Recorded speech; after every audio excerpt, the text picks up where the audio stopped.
Hi folks, welcome back to the Horde. So, somewhere, I don't know, could you guys see that? 42 degrees. My batteries are all charged up. The sun actually came out today for a while. 2.8 degrees Celsius. It's about 4 o'clock. Today is February 22nd, and it is Sunday. So, we're about a month away from spring, and believe it or not, the average temperature where I live for this time of year, for the average high, should be somewhere around 42. And if that were the case, this whole mess would be melting, right? And I'd be having sunshine and I'd be working right there. That'd be my little work spot. But we're not getting that, are we? Anyway, you guys could see I had to shovel a bunch of snow between kind of the dusting we got to an inch plus the new stuff we got. There was about 6 inches of snow. I don't know, you can kind of make that out along the edges and all. You can see where the sun has been doing its job for me. Yeah, this time of year, especially with the blacktop, if the sun comes out, even for only an hour or so, it really makes a big difference. But you guys could see the kind of snow I got to get rid of. That's like a 5.5 foot drift, 5.5 foot drift, 4 foot on the end there. Even along here, this is over 3 foot. Anyway, I did manage to get the driveway cleaned up, which is the important part. I also got the nose, like the Corolla's nose, is cleared out, and I even got the minivan a little more clear. I could get the F-150 of the Ranger out if I need to, but as I've said 1,000 times, I normally don't take them out in the winter. It's a shame I passed up a 200E. The person who owned it said that it magically lost compression, and he was after $300 for it. But he was not only a distance from the house, though he's supposedly in my county, but he's in a tough place to get to. His spot is like over hill, over dale. He's right up against the Connecticut border in an area that's just tough. So I decided to pass on the bike for a few reasons. First of all, I didn't want to take the Ranger out in the salt and sand and all that. Secondly, I didn't get the idea that it was going to be the easiest place to get the bike out of. I kind of had the feeling that it was going to be a real battle to get the bike from the shed to the truck. Obviously, I can't get the truck to the shed because of the two-wheel drive, and it didn't sound like he had too much to help with. And lastly, it sounded like he was trying to put two of us together so that he can try to get bidded up and get over 300 for it. So I thought to myself, I'm going to drive through some bad weather and get myself there and end up in a bidding war. And if I want the bike, obviously I could come up with the yardage to walk away with it, but how much was it really worth? With zero compression, I mean, my guess is he was probably running it with an air filter and the valves went tight, which means you can kind of loosen the valves up and get the compression back and run it again. For how long? You can replace the head. A head called $100 with gasket, so I would have $400 out. It wasn't a very pretty bike for $400. So anyway, I passed on it. But let's talk about something a little more important. You guys remember the golf cart? Positive things. As a matter of fact, no real big horrible setbacks here.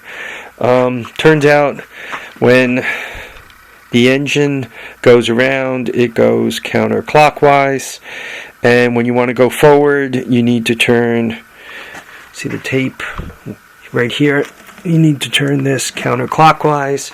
So the engine going forward is equal to counterclockwise, and all that's good. So that makes me happy. Secondly, remember, the motor's going to be sticking out here, so I have some space that I can cut the hole in the case and put a sprocket on the motor shaft, put a sprocket here, and have the two of them drive. So, as a matter of fact, this sprocket is slightly higher than this one. But just looking at this whole thing, what it looks like, and lastly, this is where the seat goes. The seat sits on this rail that completely goes around. Well, this black thing is at that level, and if you look, you can see that I basically need to get the engine to drop down 6 inches, because if I don't do that, I'm going to be sitting alongside a hot engine.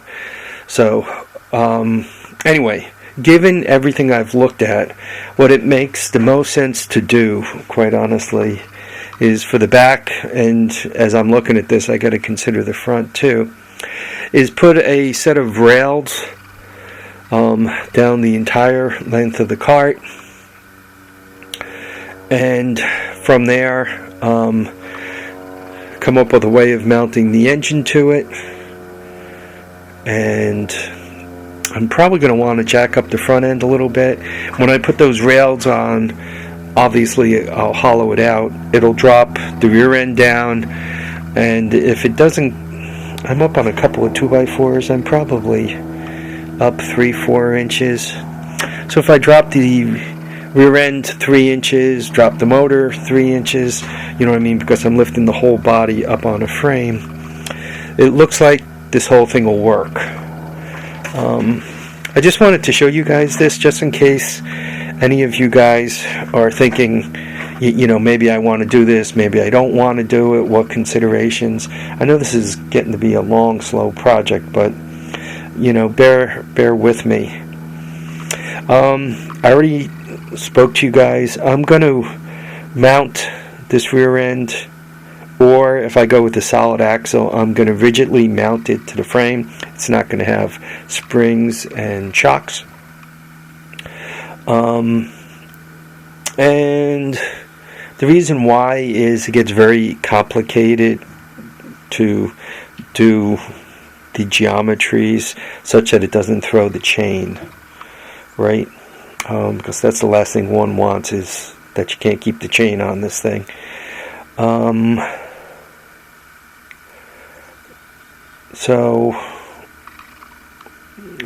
Once again, I'm just showing you. You can see the end of that. If the motor was here, or Fearless Front is actually putting a shaft off of this and supporting it on bearings, then he could put the pulley anywhere. So it really doesn't matter if I use the motor bearings as my jack shaft, or if I put a separate jack shaft on like he's doing. In his case, it looks a little neater. He got rid of the body and all. I've considered that, but I got quite a bit of frame rust, and if I get rid of the body, I might not really have anything holding this thing together. Quite honestly, it might just fold in half. So I'd rather put a frame underneath it and support the entire body. It's kind of a cop-out perhaps, but this is my first golf cart UTV, so will let me cop out. If I go with a solid axle, pluses, easy, right? Put a sprocket there and a sprocket there, run a chain between the two of them, right? Put a couple of either pillow bearings or box bearings or whatever you want to call them on the frame, right? Slam on a set of tires, and we're all good. but no brakes.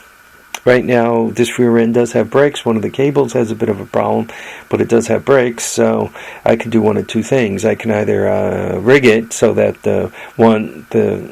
it's this side that has the brake cable problem. So I can either rig it so that only one wheel has brakes, which would be kind of cool for driving stupid, or I could fix the cable.